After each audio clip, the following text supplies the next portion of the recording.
So எங்கள் அம்மாவோட இந்த ஹாப்பினஸ்க்கு பின்னாடி ஒரு குட்டி ஸ்டோரி இருக்குது. அது என்னன்னு நான் உங்களுக்கு சொல்கிறேன் பாருங்க. அருளு இன்னும் உண்டியில் என்ன பண்ணிட்டு இருக்கா? உண்டியில் காசு இருக்குல்லடா, ஒரு 4000 வரைக்கும் அதை எடுத்துக்கலாம்னு பார்க்கேன். எதுக்கு? உங்க பர்த்டேடா, ட்ரெஸ்ஸிங் டேபிள் கேட்டுட்டு இருந்தால. ஆமா, கொஞ்சம் வாங்குறது. அம்மாக்கு தானே gift பண்ணணும்.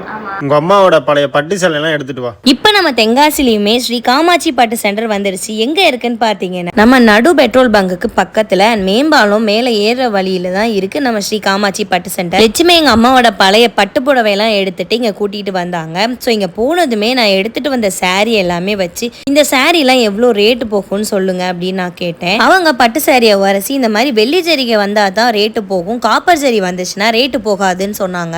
இவங்க பழைய பட்டுப்புடவை மட்டும் வாங்குறது இல்ல, கிழிஞ்ச ரூபாயுமே வாங்குறாங்க. 10 ரூபாயில இருந்து 2000 ரூபாய் வரைக்கும் எந்த ரூபாய் கிழிஞ்சிருந்தாலுமே இவங்க வாங்கிக்கிறாங்க. நீங்க கொண்டு வந்த 5 புடவை இல்ல 4 புடவை போகும், ஒரு புடவை போகாது. இவங்க பழைய பட்டுப்புடவை வந்து 500 ரூபாயில இருந்து 50,000 ரூபாய் வரைக்கும் எடுத்துக்கிறாங்க. நான் கொண்டு வந்த சாரி எவ்வளவு ரேட்டு போகும்னு கேட்டேன். இந்த புடவை டெஸ்ட் புடவை ஃபுல்லா ஜருகை இருக்குங்க, அதனால ஒரு புடவை வந்து 15,000 ரூபாய் வரைக்கும் போகும். மொத்தம் 3 புடவைக்கு எவ்வளவு ரூபாய் கொடுத்தாங்கன்னு நீங்க கேட்டீங்கன்னா பயங்கரமா ஷாக் ஆயிருவீங்க. மொத்தம் 32,000 கிடைக்கும் 4 புடவைக்கு.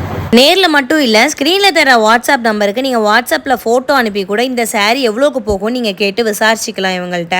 அம்மாக்கு கிஃப்ட்டும் வாங்கியாச்சு, அப்புறம் எனக்கு தேவையான வெள்ளி பொருளும் வாங்கிட்டோம்.